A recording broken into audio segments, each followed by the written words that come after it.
Start. Hello नमस्कार मेरे दोस्तों, आप सभी का चाणक्य क्लासेस में दिल से स्वागत है। तो आइए सबसे पहले आप लोग चेहरे पे मुस्कान लाइए, जिससे आज का दिन बेहतर होगा।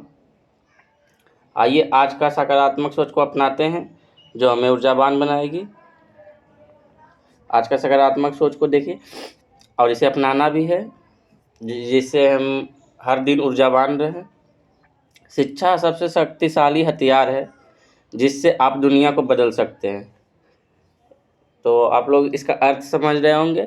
शिक्षा सबसे शक्तिशाली हथियार है, इससे ज़्यादा शक्तिशाली कोई हथियार नहीं है। जैसे AK-47 बहुत सारा, वो सब सैनिक हथियार है, सैन्य के लिए ठीक है, लेकिन शिक्षा जो है जीने के लिए सबसे शक्तिशाली हथियार है, जिससे आप दुनिया को बदल सकते हैं। और आप इनको पहचानते होंगे, नेल्सन मंडेला। इनकी जो है लाइन है, शिक्षा सबसे शक्तिशाली हथियार है, जिससे आप दुनिया को बदल सकते हैं। इसलिए शिक्षा को अपनाइए और अच्छी शिक्षा लीजिए, जिससे आप बेहतर जीवन जी सकते हैं। तो इसलिए इसे अपनाइएगा। और आज की क्लास शुरुआत करने से पहले जय श्री राधे का नाम लेते हैं और आगाज करते हैं 24 अप्रैल 2024 करेंट अफेयर्स के अति महत्वपूर्ण प्रश्न। तो देखिएगा, 24 अप्रैल 2024 के करेंट अफेयर्स के अति महत्वपूर्ण प्रश्न है, जो कि एग्जाम की दृष्टि से बहुत महत्वपूर्ण है। क्वेश्चन नंबर 1 देखिएगा। हाल ही में वैश्विक सैन्य खर्च पर सिपरी रिपोर्ट के अनुसार वर्ष 2023 में भारत को कौन सा स्थान मिला है? तो वैश्विक सैन्य खर्च पर सिपरी रिपोर्ट के अनुसार वर्ष 2023 में भारत को कौन सा स्थान मिला है? तो ऑप्शन डी, चौथा स्थान मिला है। ये जो सिपरी रिपोर्ट है, ये जारीकर्ता देश है नीदरलैंड, स्टॉकहोम। सिपरी रिपोर्ट के जो जारीकर्ता देश है वो स्वीडन, स्टॉकहोम से जारी होता है। और ये सैन्य खर्च 2023 में भारत का स्थान चौथा रैंक है, इसको ध्यान रखिएगा। और फर्स्ट रैंक जो है वैश्विक सैन्य खर्च में, फर्स्ट रैंक किसका है? तो USA का है, सेकेंड रैंक चाइना का है और तीसरा रसिया, और चौथे नंबर पे भारत। जो सबसे ज़्यादा सैन्य खर्च करते हैं, पहले नंबर पर USA, दूसरे नंबर पर चाइना और तीसरे नंबर पर रसिया और चौथे नंबर पर इंडिया। इसको ध्यान रखिएगा।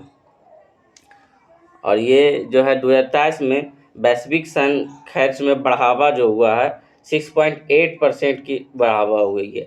इसको ध्यान रखिएगा, क्योंकि जो है जैसे पूरा विश्व में 6.8% जो है सैन्य खर्च में बढ़ावा हुआ है। जैसे इजराइल फिलिस्तीन विवाद हो गया, रूस यूक्रेन विवाद हो गया, ये सब के मामले में जो है सैन्य खर्च सभी अपने अपने देश को जो है बहुत सारे हथियार खरीद रहे हैं। तो पूरा वैश्विक में सैन्य बढ़ावा 6.8% की वृद्धि हुई है, ठीक है, इसको भी ध्यान रखिएगा। और अभी हाल ही में जो है रसिया यूक्रेन विवाद में बहुत सारे मिसाइल और बहुत सारे हथियार खरीदे गए। उसी तरह इजराइल फिलिस्तीन में भी बहुत सारे हथियार का प्रयोग हुआ था। इसको इसी कारण जो है अभी 6.8 की वृद्धि दर से पूरा वैश्विक सैन्य में खर्च बढ़ा है, ठीक है। क्वेश्चन 2 देखिएगा। हाल ही में वर्ष 2024 का world press photo of the year पुरस्कार से किसे सम्मानित किया गया है? तो वर्ष 2024 में जो है world press photo of the year के पुरस्कार से किसे सम्मानित किया गया है? ऑप्शन सी, मोहम्मद सलेम को, ठीक है।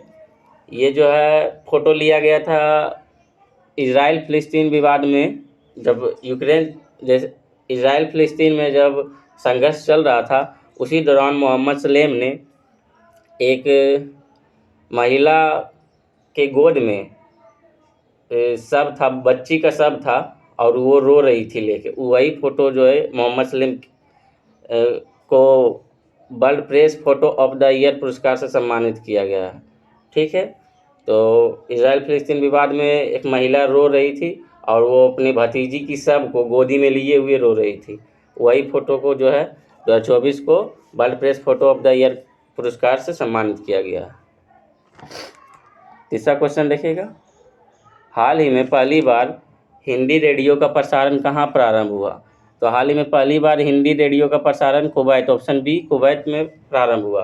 क्योंकि कुवैत में बहुत सारे भारतीय हैं, इसलिए कुवैत में जो है हिंदी रेडियो का प्रसारण हुआ। तो देखिएगा बहुत सारे भारतीय, जैसे 144 करोड़ अभी लगभग जनसंख्या है भारत का, सभी देश में भारतीय मिल ही जाएंगे। तो इसलिए कुवैत में ज़्यादातर मिलते हैं, वहाँ लगभग 1 मिलियन भारतीय रहते हैं, इसलिए वहाँ पे हिंदी रेडियो का प्रसारण प्रारंभ किया गया। ठीक है, तो जैसे देखिएगा अब ये रेडियो आया तो विश्व रेडियो दिवस कब मनाया जाता है, तो 13 फरवरी, इसको ध्यान रखिएगा। और हिंदी भी आया तो विश्व हिंदी दिवस कब मनाया जाता है, तो 10 जनवरी। और राष्ट्रीय हिंदी दिवस कब मनाया जाता है, तो 14 सितंबर, इसको ध्यान रखिएगा। विश्व हिंदी दिवस 10 जनवरी और राष्ट्रीय हिंदी दिवस 14 सितंबर, इसको ध्यान रखिएगा। क्वेश्चन नंबर 4 देखिएगा। हाल ही में पहला अंतर्राष्ट्रीय इंद्रधनुष पर्यटन सम्मेलन कहाँ आयोजित हुआ, तो हाल ही में पहला अंतर्राष्ट्रीय इंद्रधनुष पर्यटन सम्मेलन नेपाल में आयोजित हुआ। ऑप्शन ए, नेपाल में जो है पहला अंतर्राष्ट्रीय इंद्रधनुष पर्यटन सम्मेलन आयोजित हुआ, इसको ध्यान रखिएगा। Option A. 5वां क्वेश्चन देखिएगा। हाल ही में सुप्रीम कोर्ट ने किसे संवैधानिक अधिकार घोषित किया है, तो सुप्रीम कोर्ट ने हाल ही में चाइल्ड केयर लीव को जो है संवैधानिक अधिकार घोषित किया है। ऑप्शन ए, ठीक है, चाइल्ड केयर लीव। और ये चाइल्ड केयर लीव जो है, जो महिला को 6 माह की छुट्टी दिया जाता था, लेकिन अब जो है एक्स्ट्रा 2 वर्ष की छुट्टी दिया जाएगा चाइल्ड केयर लीव के कारण। ठीक है, मतलब बच्चों की देखभाल के कारण 2 साल की अलग से छुट्टी दिया जाएगा, पहले 6 माह। और इसमें 1 रुपया भी सैलरी नहीं काटा जाएगा। जितने भी सरकारी जॉब के महिलाएं होंगे उनका जो है 2 वर्ष अलग से चाइल्ड केयर लीव का छुट्टी मिलेगा। और ऐसे अभी 6 महीना जो मिलता था छुट्टी, उसमें भी 1 रुपया सैलरी नहीं काटा जाता था, और 2 वर्ष एक्स्ट्रा जो मिलेगा उसमें भी सैलरी नहीं काटा जाएगा, तो इसको ध्यान रखिएगा। और CCL जो है अभी हाल ही में अधिकार संवैधानिक अधिकार घोषित हुआ है, चाइल्ड केयर लीव, CCL का फुल फॉर्म होता है। ठीक है, अगला क्वेश्चन देखिए, 6ठा नंबर।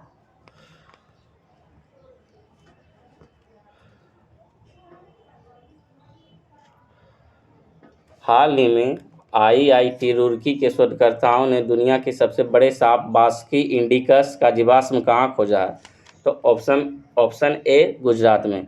IIT रुड़की के शोधकर्ताओं ने दुनिया के सबसे बड़ा सांप बास्की इंडिकस का जीवाश्म खोजा है। तो और ये 10 से 15 मीटर लंबा है। और बास्की इंडिकस जो विश्व का सबसे बड़ा सांप माना जाता है। ठीक है, इसे IIT रुड़की के शोधकर्ताओं ने खोजा है, और ये कच्छ गुजरात में पाया गया है। और ये दुनिया का सबसे बड़ा सांप माना जा रहा है, और 10 से 15 मीटर इसकी लंबाई है।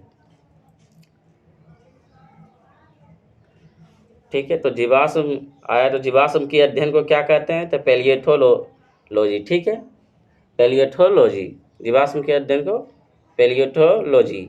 और जीवाश्म की आयु ज्ञात करने के लिए किस विधि का प्रयोग करते हैं, तो कार्बन 14।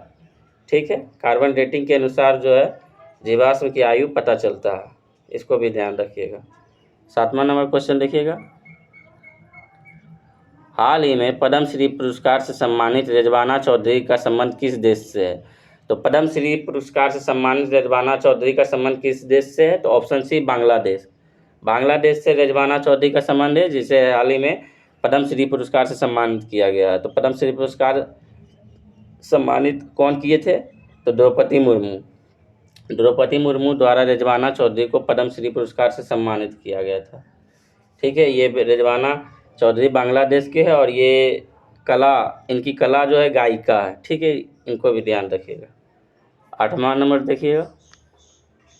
हाल ही में अंडमान निकोबार के किस आदिवासी समूह ने पहली बार लोकसभा 2024 के लिए मतदान किया है, तो हाल ही में अंडमान निकोबार के किस आदिवासी समूह ने पहली बार लोकसभा 2024 के लिए मतदान किया है, तो अंडमान निकोबार में आदिवासी समूह पाए जाते हैं जो कि वो इस सब से मतलब नहीं रखते हैं, सिर्फ अपने आप में जीते हैं। तो अभी हाल ही में आदिवासी समूह अंडमान निकोबार का था जो 2024 के लिए मतदान किए हैं। तो कौन सी जनजाति थी, तो सेम्पेन। ऑप्शन ए, सेम्पेन जनजाति जो है अभी हाल ही में वोटिंग किया है। और सेम्पेन जनजाति ये PVTG ग्रुप में आते हैं, ये जो प्राकृतिक से करीब होते हैं, पीवीटीजी ग्रुप में जो आते हैं, ये जो सेम्पेन जनजाति है ये प्राकृतिक से बहुत करीब होते हैं और दुनियादारी से कोई मतलब नहीं है इसको, ये अपने ढंग से जीते हैं, ठीक है। और ये इनके जो है जनसंख्या बहुत कम है। 2011 के जनगणना के अनुसार मात्र 229 लोग हैं, ठीक है। सेम्पेन जनजाति जो है 2000 जनगणना 11 के अनुसार 229 लोग ही है, ठीक है। और ये हाल ही में जो है अभी वोटिंग किए हैं, वोटिंग बूथ का स्थान था सेम्पेन हट, वोटिंग बूथ स्थान का नाम था सेम्पेन हट। और ये मतदान शुभांकर जो है निकोबार मेगेपेट था, ठीक है। मतदान शुभांकर जो था निकोबार मेडेपेट था और इसकी भाषा मध्यात राव है, ठीक है, इसको भी ध्यान रखिएगा। और ये मात्र 229 लोग ही अभी ये सेम्पेन जनजाति मात्र 229 लोग ही है। 9वां क्वेश्चन देखिएगा, हाल ही में विश्व पुस्तक और कॉपीराइट दिवस 2024 कब मनाया गया? तो विश्व पुस्तक और कॉपीराइट दिवस 2024 23 अप्रैल को मनाया गया, ठीक है, इसको ध्यान रखिएगा। दिवस जो है बार बार क्वेश्चन आता है, इसको भी ध्यान रखिएगा। तो विश्व पुस्तक और कॉपीराइट दिवस 2024 कब मनाया गया? 23 अप्रैल। और इसका थीम क्या था? रीड योर वे, अपने अनुसार पढ़ाई करें, समझे। इसका जो थीम था रीड ओवर वे, अपने अनुसार पढ़ाई कीजिए, जैसे आपको अच्छा लगता है पढ़ने में उसी तरह पढ़िए, किसी का दबाव नहीं कि ये टीचर से पढ़िए तो अच्छा होगा, खुद से पढ़िए, ज़्यादा बेहतर होगा। और कम समय में अच्छा कंटेंट पढ़िए, बस 1.5 2 घंटा जो है एक चीज़ पर ध्यान मत दीजिए, सबको लेके चलिए, ठीक है। आधा घंटा ही पढ़िए लेकिन सब विषय को पढ़िए, ठीक है, इसको ध्यान रखिएगा। और इसी सभी विषय को पढ़ने से ही रिजल्ट होगा, एक विषय कोई महारत हासिल कीजिएगा तो उससे कुछ नहीं होगा। 10वां क्वेश्चन देखिएगा, हाल ही में सबसे बड़ा मंदिर महोत्सव त्रिशूर पूरम 2024 कहाँ आयोजित हुआ है? तो त्रिशूर पूरम 2024 कहाँ आयोजित हुआ है? तो ऑप्शन सी केरल, इसको ध्यान रखिएगा, ऑप्शन सी केरल। तो आज का 10 क्वेश्चन पूरा हुआ, आज के लिए इतना ही, जय हिंद।